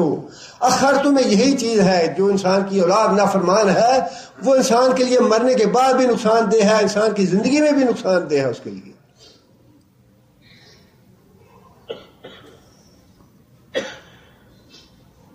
اور یہ بھی عذاب ہے۔ اور تیسرا عذاب ایک تو وہ ہے کہ قوموں میں خانہ جنگی پیدا ہو جائے، اور اس کا انفرادی اعتبار سے یہ مفہوم ہے کہ ہمارا گھر ہے، اس میں 10-12 افراد ہیں، بہویں ہیں، بیٹیاں ہیں، بیٹے ہیں، بھائی ہیں، بہن ہے، ماں باپ ہیں۔ فرمایا کہ ان کے آپس میں ہی لڑائی جھگڑے شروع ہو جائیں، میاں بیوی سے لڑ رہا ہے، اور بھائی بھائی سے لڑا ہوا ہے، بہن بہن سے لڑی ہوئی ہے، بیٹا باپ سے لڑا ہوا ہے، بیٹی ماں سے لڑی ہوئی ہے۔ فرمایا یہ بھی عذاب کی صورت ہے۔ گھر میں سکون نہیں ہے، گھر میں کسی کو کسی دوسرے پہ اعتماد نہیں ہے، بیوی کو شوہر پہ اعتماد نہیں ہے، شوہر کو اپنی بیوی پہ اعتماد نہیں ہے، باپ کو بیٹے پہ اعتماد نہیں ہے، بیٹے کو باپ پہ اعتماد نہیں ہے، بھائی بھائی کی آپس میں لڑائی ہے، بہن بھائی کی آپس میں لڑائی ہے۔ اور یہ ساری صورتیں جتنے بھی ہیں پکڑ کی، یہ ساری ہمارے گناہوں کے باعث ہیں۔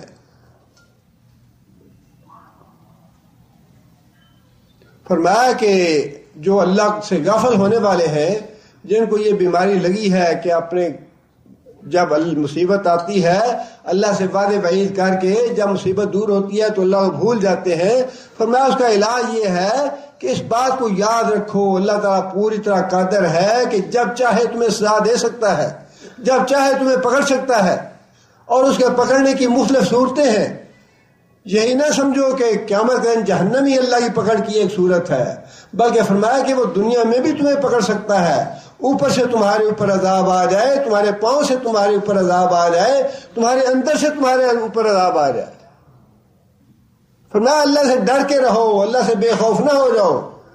آمنتم من فی السماء ان یرسل علیکم حاصبا، کیا تم بے خوف ہو گئے ہو اس بات سے کہ وہ ذات جو آسمانوں پہ ہے کہیں تمہارے اوپر پتھروں کی بارش نہ برسانی شروع کر دے؟ آمنتم من فی السماء ان یخسف بکم الارض فاذا ہی تمور، کیا اس بات سے تم بے خوف ہو گیا ہو کہ وہ ذات جو آسمانوں میں ہے زلزلہ برپا کر کے تمہیں زمین میں نہ دھسا دے، تم سارے کے سارے گاؤں کے گاؤں زمین میں دھس جائیں. بَلَقَدْ كَذَّبَ الَّذِينَ مِن قَبْلِهِمْ فَكَيْفَ كَانَ نَكِيرِ، تم سے جو پہلے آئے تھے انہوں نے بھی نافرمانی کی میری، وہ بھی سرکش بن گئے، پھر دیکھو کہ میرا عذاب کیسا تھا، میری پکڑ کیسی تھی ان پہ. فرمایا کہ اللہ کو ایک لمحے کے لیے نہ بھولو، اللہ ہر وقت پکڑنے والا ہے. خوشی کا موقع ہو تب بھی اللہ کو یاد رکھو، غمی کا موقع ہو تب بھی اللہ کو یاد رکھو، عام حالات ہو تب بھی اللہ کو نہ بھولو. اللہ کی پکڑ جو ہے وہ کسی وقت بھی کسی بھی گناہ پہ آ سکتی ہے، اور ہمارے گناہوں کا کچھ پتہ نہیں ہے، ہمارے نامہ اعمال تو بھرے ہوئے ہیں گناہوں سے. یہ تو اللہ کی مہربان ذات ہے جو بخشتی رہتی ہے، جو معاف کرتی رہتی ہے، جو مہلت دیتی رہتی ہے ہمیں.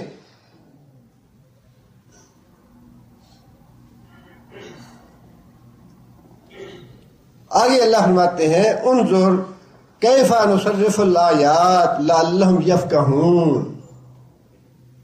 انظر اے محمد صلی اللہ علیہ وسلم ذرا دیکھیں، آپ ذرا غور فرمائیں، کیف نصرف الآیات، ہم اپنی آیتیں کس طرح بار بار پھراتے ہیں ان کے سامنے، کس طرح بار بار بیان کرتے ہیں، کس طرح ریپیٹ کرتے ہیں. بات تو ایک ہی ہے کہ لوگوں تمہیں مصیبت سے نجات کون دیتا ہے؟ مصیبت سے نجات دینے والا اللہ ہے. اور بات تو وہی ہے کہ اللہ کے ہاتھ میں غیب کی کنجیاں ہیں، غیب کے خزانے اللہ کے پاس ہیں. اور یہ بتاؤ کہ درختوں سے پتا گرتا ہے تو پتا گرنے والے پتے کو جاننے والا کون ہے؟ یہ زمین و آسمان کیسے بنائے، یہ پہاڑ کیسے بنائے، یہ سمندر کیسے بنائے؟ اللہ فرماتے ہیں کہ بار بار میں مختلف طریقے سے تمہیں بات سمجھاتا ہوں، شاید کہ کسی کے پلے بات پڑ جائے کہ اللہ ایک ہی ہے، نجات اللہ دیتا ہے، مشکل کشا اللہ ہے، حاجت روا اللہ ہے، اللہ کے علاوہ کوئی نہیں ہے جو نجات دے انسان.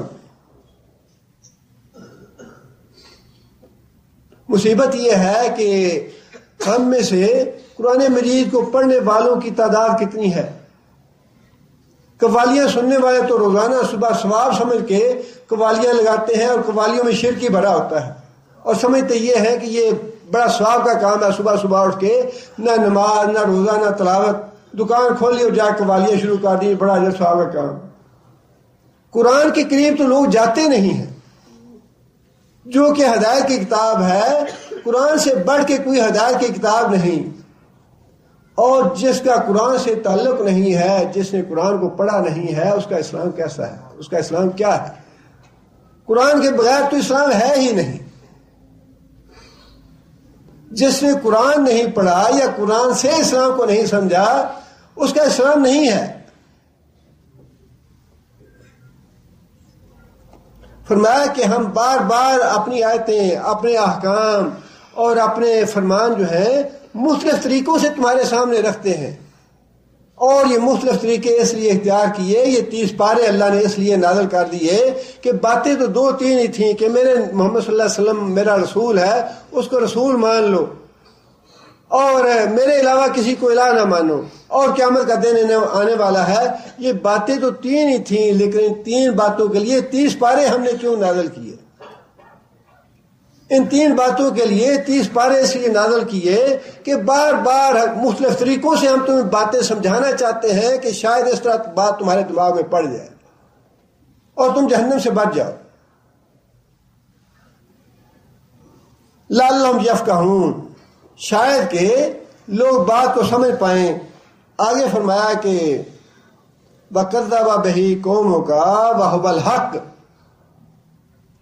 وَكَذَّبَ بِهِ، اور جٹلا دیا اس کو. ہی کی ضمیر کس طرف؟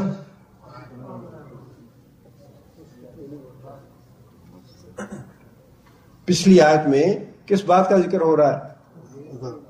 جی عذاب کا، اللہ کے عذاب کا.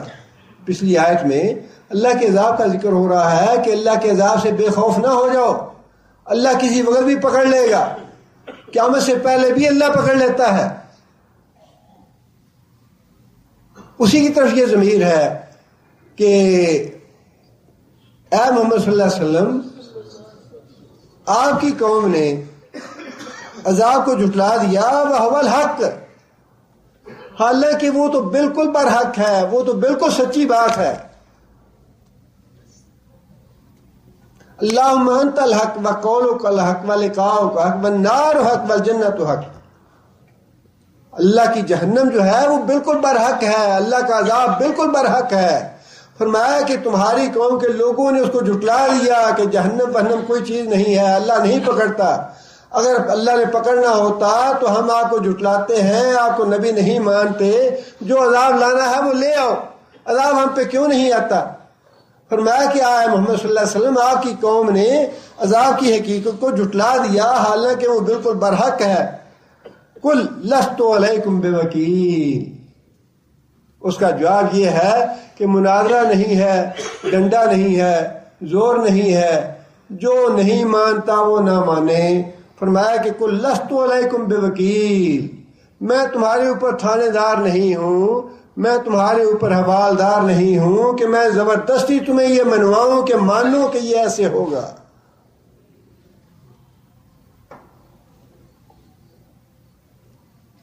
جو نہیں ماننا چاہتا وہ نہ مانے، جو ماننا چاہتا ہے وہ مان لے، میں زبردستی کسی کو منوانے کے لیے آیا نہیں ہوں۔ انما انت مذکر لست علیہم بمسیطر، اے محمد صلی اللہ علیہ وسلم انما انت مذکر، آپ تو نصیحت کرنے کے لیے ہم بھیجے گئے ہیں، پیغام پہنچانا آپ کا فریضہ ہے، بات آپ لوگوں تک پہنچا دیں۔ لست علیہم بمسیطر، آپ ان پہ داروغہ نہیں ہیں، آپ ان پہ تھانے دار نہیں ہیں، آپ ان پہ حوالدار نہیں ہیں کہ آپ زبردستی بات منوائیں انہیں۔ اللہ تعالیٰ نے قرآن مجید کی ایک آیت میں بڑے اسباق ہیں ہمارے لیے، بڑے دروس ہیں ہمارے لیے۔ جب اللہ کے نبی کو یہ اس لیے نہیں بھیجا گیا کہ وہ زبردستی باتیں منوائے، تو کیا ہمیں اس بات کا حق دیا گیا ہے کہ ہم زبردستی منوائیں دوسروں کو؟ ہمارے ہاں جتنی قتل و غارت ہو رہی ہے وہ اسی وجہ سے ہو رہی ہے کہ جو کچھ ہم مانتے ہیں وہ دوسرا کیوں نہیں مانتا۔ مسجدیں گرا دیتے ہیں، مسجدوں میں لڑائیاں جھگڑے ہوتے ہیں، مسجدوں میں داخلے بند کر دیے جاتے ہیں، ایک دوسرے پہ کفر کے فتوے لگائے جاتے ہیں۔ یہ ساری باتیں اس لیے کہ جو میں مانتا ہوں یا جو میں کرتا ہوں وہ دوسرا کیوں نہیں کرتا یا دوسرا کیوں نہیں مانتا۔ اور اس بات سے اللہ نے منع فرما دیا نبی صلی اللہ علیہ وسلم کو بھی، کیا محمد صلی اللہ علیہ وسلم زبردستی منوانا تو تمہارا بھی کام نہیں، یہ زبردستی منوانے کی ذمہ داری نہیں دی ہم نے تمہیں۔ لست علیہم بمسیطر، بات پہنچا دو، بات پہنچانا فرض ہے۔ کتنا معاملہ اللہ نے سہل رکھا ہے، کتنا اللہ تعالیٰ نے معاملے کو آسان رکھا ہے، نہ لڑائی پیدا ہوتی ہے، نہ جھگڑا پیدا ہوتا ہے، نہ کسی پہ فتوے لگانے کی ضرورت پیش آتی ہے، نہ قتل و غارت کا معاملہ ہے۔ حساب جو ہے وہ اللہ لینے والا ہے۔ اگر کوئی غلط کام کرتا ہے، غلط راستے پہ چل رہا ہے، اس کا عقیدہ غلط ہے، شرک کر رہا ہے، کفر کر رہا ہے، جو بھی کر رہا ہے، اس دنیا میں تو اللہ تعالیٰ نے آزادی دی ہے کہ کافر کو زبردستی کفر سے نہ ہٹاؤ، مشرک کو زبردستی اس کے شرک سے نہ ہٹاؤ۔ زبردستی کرنا شریعت میں مطلوب نہیں ہے اور پھر یہ ممکن بھی نہیں ہے۔ آپ جتنا زبردستی کر کے آپ اپنے بیٹے سے بات نہیں منوا سکتے، حالانکہ بیٹے پہ تو آپ کا حق ہے نا منوانے کا، بیٹے پہ آپ کا کنٹرول بھی ہے۔ بیوی کو آپ زبردستی بات منوانا چاہیں تو زبردستی بیوی کو بھی نہیں منوا سکتے، ناممکن ہے کہ زبردستی آپ بات کسی کو منوا سکیں۔ یہ مطلوب بھی نہیں ہے، یہ ممکن بھی نہیں ہے۔ اللہ کے نبی کو بھی یہ بات ارشاد فرما دی کہ محمد صلی اللہ علیہ وسلم آپ بس پیغام پہنچا دیں، جس کا قلب سلیم ہے، جس میں تقویٰ ہے، جس میں نیکی کا کوئی مادہ موجود ہے وہ خود بخود ہی آپ کی بات تسلیم کر لے گا، آپ پہ ایمان لے آئے گا اور آپ کی اطاعت کرے گا۔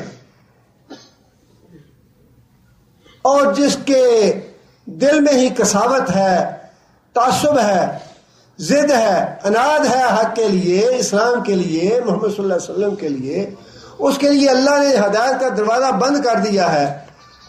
اس کو منوانا، اس پہ جبر کرنا، اس پہ سختی کرنا یہ ممکن نہیں ہے، بلکہ بعض اوقات سختی جو ہے انسان کو گمراہی پہ اور بھی مضبوط کر دیتی ہے۔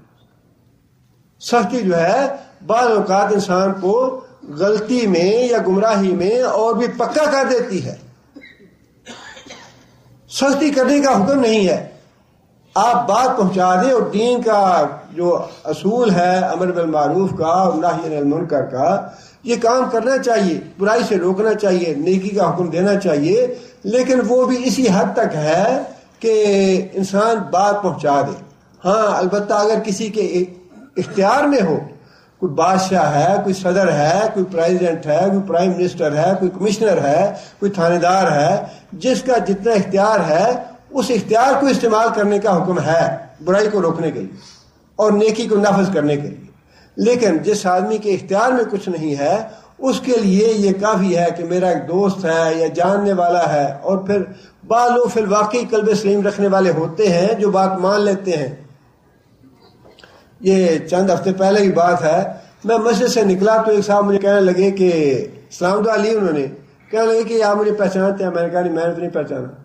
کہنے لگے جی فلاں مسجد میں نے نماز پڑھی تھی اور میری شرٹ جو ہے وہ بالکل چھوٹی تھی اور سطر جو ہے وہ اریاں ہو رہا تھا، تو آپ نے مجھے روک کے یہ بات کہی تھی کہ اس طرح نماز نہیں ہوتی، سطر اگر کھل جائے تو نماز باطل ہے، یہ شرائط میں سے ہے۔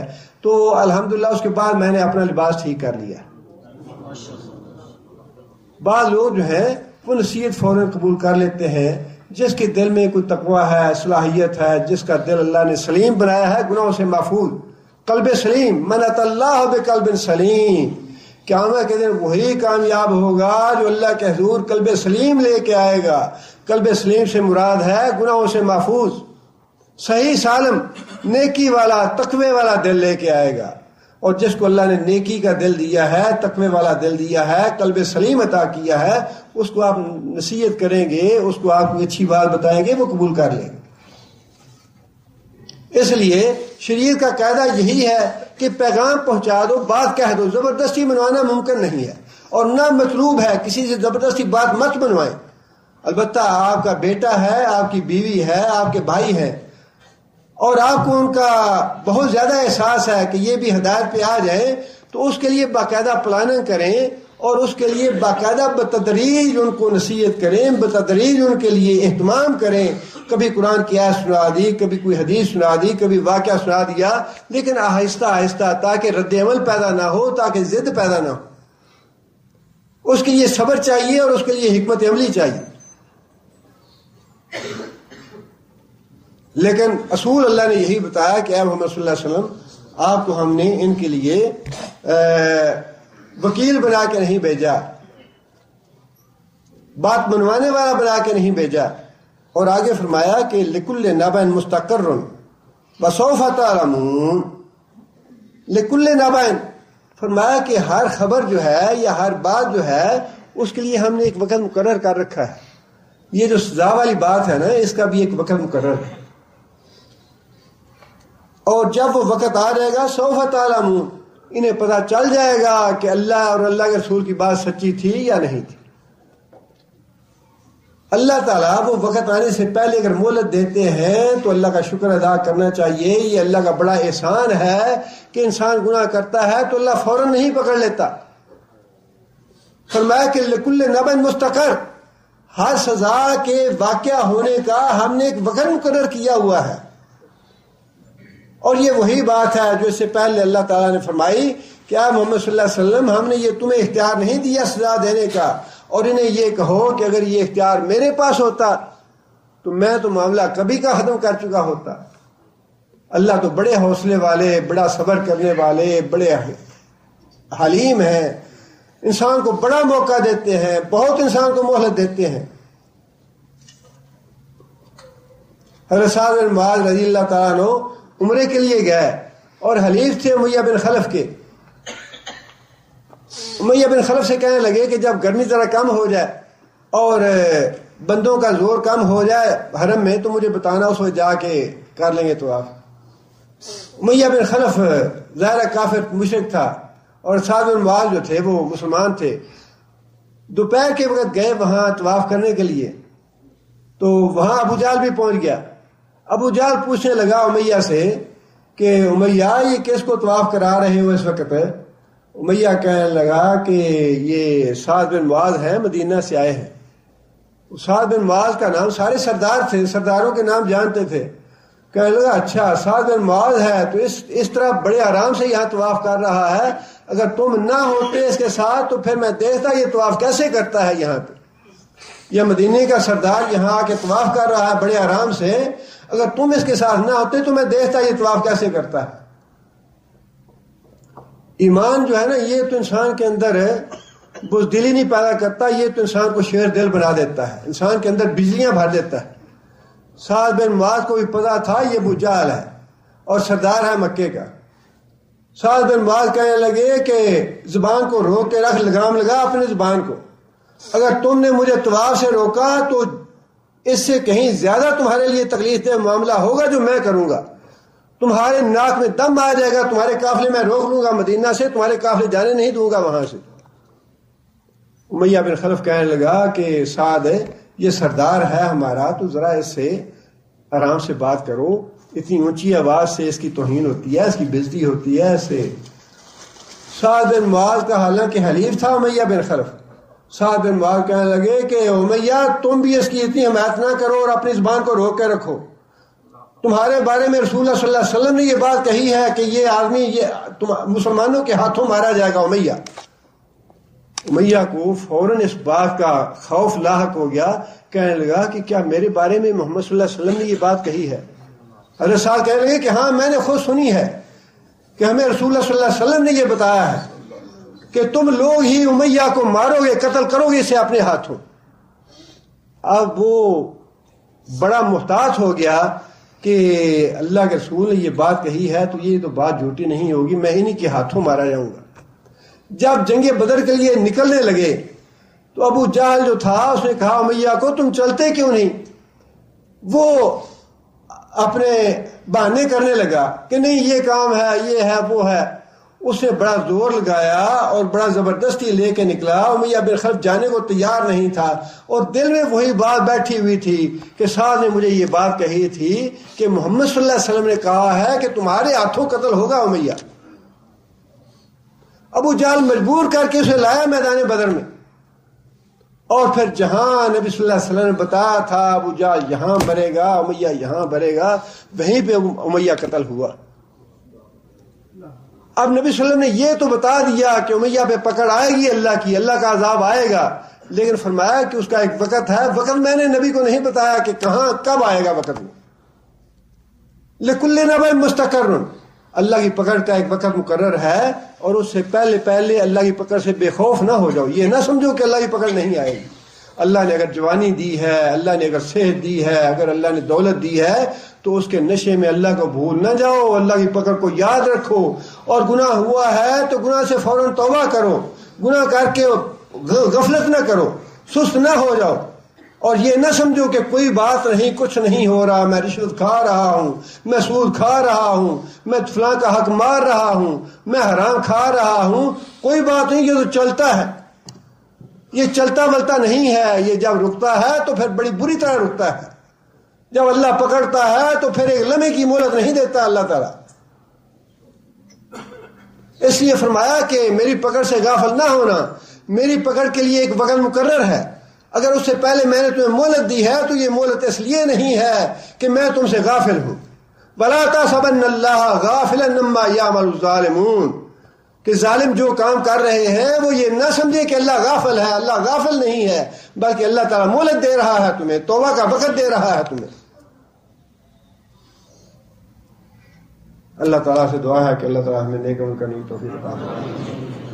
یہ ایک بھائی نے سوال لکھا ہے، یہ 3 بھائی ہیں، انہوں نے لکھا ہے کہ ان کے اعزا کا انتقال ہوا ہے، اللہ تعالیٰ ان کی مغفرت فرمائے. اور پاک و ہند میں دیکھا گیا ہے جو کوئی مکان بناتا ہے اپنے پڑوسی لوگوں کو بلا کر دعا کراتا ہے، اور اگر نیا کنواں کھدوانے کا ارادہ ہے تو دعا کرتے ہیں، کیا یہ جائز ہے؟ ایسا کوئی عمل جو ہے وہ سنت سے ثابت نہیں ہے۔ اصل مطلوب تو یہ ہے کہ جو اللہ نے نعمتیں دی ہیں انسان اس میں شکر ادا کرے، اللہ کا ان پہ شکر ادا کرے۔ اگر اللہ تعالیٰ نے مکان دیا ہے، اس مکان کو شریعت کے احکام کے مطابق استعمال کریں، اس میں نماز روزے کا اہتمام کریں، قرآن کی تلاوت کا اہتمام کریں اپنے بیوی بچوں کے ساتھ، تو یہی اس کا شکر ہے۔ یہ خاص جو اہتمام کروانا ہے دعا کا یا کھانے کا، یا بعض لوگ بلا کے تو قرآن خوانی کراتے ہیں، یہ چیزیں جو ہیں یہ مستحب کے درجے میں بھی نہیں ہیں۔ انسان کو خود نیک عمل کرنا چاہیے۔ اگر اللہ نے گھر دیا ہے تو اس گھر میں آپ اپنے بیوی بچوں کے ساتھ نماز روزے کا اہتمام کریں، سنت کے مطابق زندگی بسر کریں اور اللہ کا شکر ادا کریں، تو انشاءاللہ یہی سنت کے مطابق ہے۔ علیین اور سجین کون سی جگہ ہے؟ علیین وہ جگہ ہے جہاں پہ نیک لوگوں کی روحیں قیام کرتی ہیں، قیامت تک قیام کریں گی۔ سجین وہ جگہ ہے جہاں پہ کفار اور مشرکین کی یا فاسق اور فجار کی روحیں قیام کریں گی قیامت تک۔ یہ کہاں ہے؟ اگر یہ نہ معلوم ہو تو اس میں کیا حرج کی بات ہے؟ جس چیز کی وضاحت اللہ اور اللہ کے رسول نے نہیں کی اس کی قرید ہمیں نہیں کرنی چاہیے۔ یہ معاملات اللہ کے پاس ہیں، اور اللہ کی قدرت جو ہے اس پہ ایمان رکھنا چاہیے کہ جو اللہ اور اللہ کے رسول نے فرمایا ہے، اور اس کا ذکر قرآن مجید میں ہے، اس کا ذکر اللہ نے فرما دیا قرآن مجید میں، اس پہ ایمان لانا مطلوب ہے۔ اس کی قرید میں پڑھنا یہ اچھا نہیں ہے، یہ ٹھیک نہیں ہے کہ وہ کہاں پہ ہے، وہ کیسی ہے۔ اور البتہ سجین کے بارے میں اتنی وضاحت ہے حدیث میں کہ وہ 7 زمینوں کے نیچے ہے، اور علیین کا مقام جو ہے وہ اس کے الفاظ سے تو یہی لگتا ہے کہ اونچی جگہ پہ ہے، کہیں آسمانوں کے اوپر ہوگی، واللہ عالم بالصواب، لیکن ان پہ ایمان لانا یہ ضروری ہے۔ اس کا تعین کرنا یا اس کی قرید کرنی، اس کا انسان کو اعتراض کرنا چاہیے ایسی باتوں سے۔ خانہ کعبہ میں ایک نماز کا ثواب 1,00,000 نماز کے برابر ہے، مسجد نبوی میں 1,000 کے برابر ہے، مسجد اقصیٰ میں کتنا ہے؟ انشاءاللہ حدیث مسند احمد کی ہے، شاید 50,000 نمازوں کا ثواب ہے مسجد اقصیٰ میں۔ جی 500 کا ہے، جی 500 کا ہے۔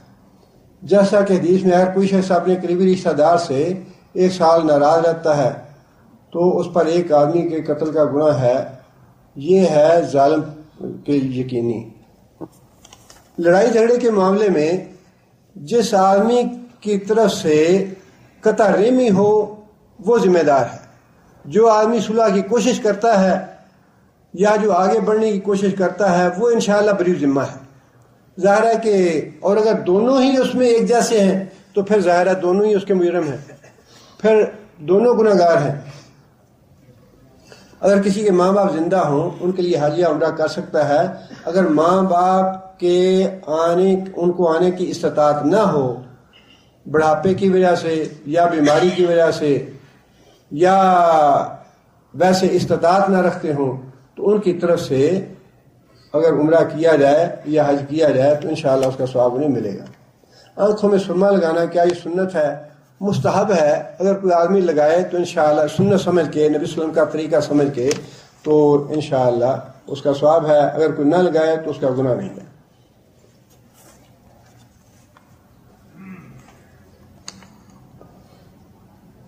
ایک بھائی نے درخواست کی ہے کہ دعا کریں اللہ تعالیٰ ان کی ساس کو دیندار بنائے، انہیں کچھ شکایات ہیں ان سے۔ اس طرح کے معاملات میں انسان کو بہت صبر اور تحمل سے کام لینا چاہیے، اور بتدریج اس کے لیے انسان کو کوشش کرتے رہنا چاہیے۔ بتدریج انسان اپنی طرف سے کوئی کمی نہ ہونے دے، اگرچہ یہ ہے معاملہ بڑا صبر کا اور بہت ہی تحمل کا اور بڑی حکمت کا معاملہ ہے، لیکن اپنی طرف سے انسان کو کوشش کرنی چاہیے۔ اور سب سے بڑا ہتھیار جو ہے انسان کا وہ دعا ہے۔ انسان ساتھ ساتھ دعا بھی کرتا رہے کہ اللہ تعالیٰ ہدایت کی توفیق عطا فرمائے۔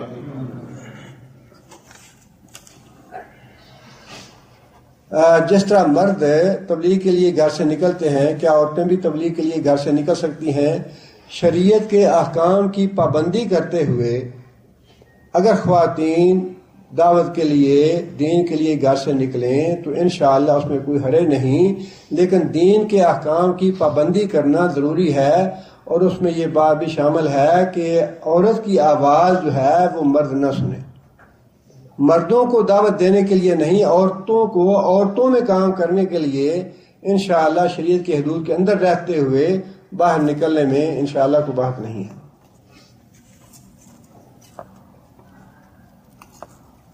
ایک بھائی نے لکھا ہے کہ میں درس میں شریک ہوتا ہوں اور ان کی آنکھوں میں پانی آتا ہے جب قرآن مجید پڑھتے ہیں۔ بعض اوقات شیطان کی طرف سے اس طرح کے معاملات ہوتے ہیں تو انسان کو جو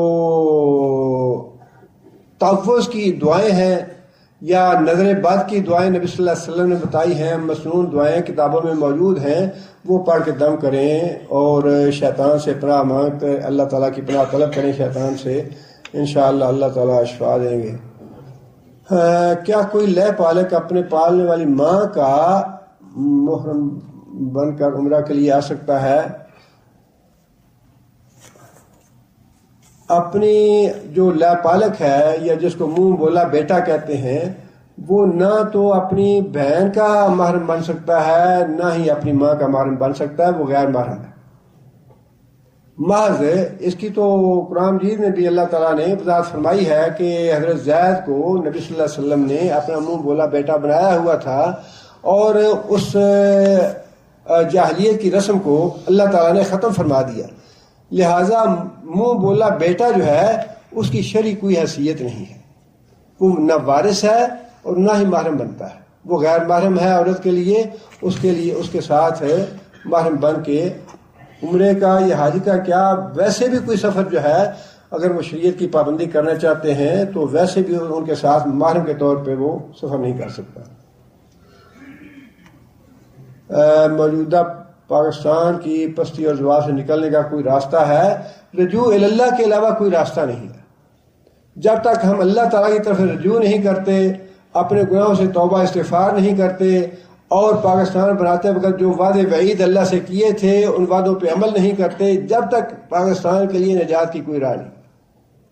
یہ جتنے بھی عذاب آئے ہیں یہ سارے ہمارے گناہوں کی وجہ سے ہیں، ہماری بدعہدی کی وجہ سے ہیں۔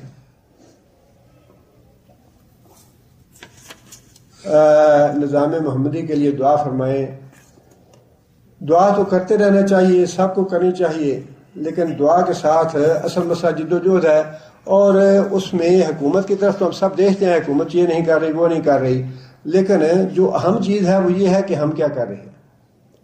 حکومت کی جو ذمہ داریاں ہیں قیامت کے دن وہ جواب دہ ہوں گی، یقیناً وہ ہمارے بگاڑ کا باعث ہیں، اور ہمارے معاشرے میں جتنے بھی فتنے ہیں خرابیاں ہیں ان کو دور کرنے کا یقیناً ایک ذریعہ ہے، لیکن ہم قیامت کے دن مسئول ہوں گے کہ ہم نے اپنی زندگی کیسے گزاری، اپنے گھر میں ہم نے کتنا احسان نافذ کیا، اپنے گھر میں ہم نے کیا تطہیر کی یا کیا تعلیم دی بچوں کو یا کیسا بنایا بچوں کو، اس کی طرف زیادہ توجہ دیں۔ اس کی طرف بھی ٹھیک ہے ہم اس سے بے نیاز نہیں ہو سکتے، حکومت جو کچھ کر رہی ہے یا سیاست میں جو کچھ ہوتا ہے بے نیاز تو نہیں ہو سکتا انسان، لیکن اصل جو ذمہ داری ہے اس سے غافل نہ ہوں۔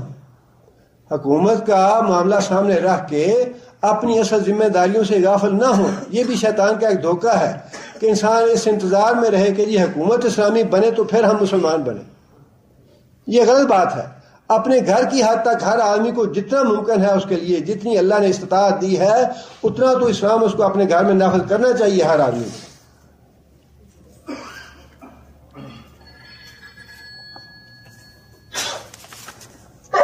یہ جو ایک بھائی نے اپنی بیٹیوں کے لیے زیورات کا مسئلہ پوچھا ہے وہ بعد میں پوچھ رہے ہیں، جب وہ بیٹیوں کو دے دیا گیا ہے سونا اور وہ اسے نیت سے انہوں نے لیا ہے، بیٹیوں کو تقسیم کر دیا ہے، تو پھر وہ بیٹیوں کی ملکیت ہے، اور اسی ملکیت کے اعتبار سے اگر اس پہ زکوٰۃ آتی ہے تو پھر وہ زکوٰۃ دیں، اگر نہیں آتی تو نہ دیں انشاءاللہ۔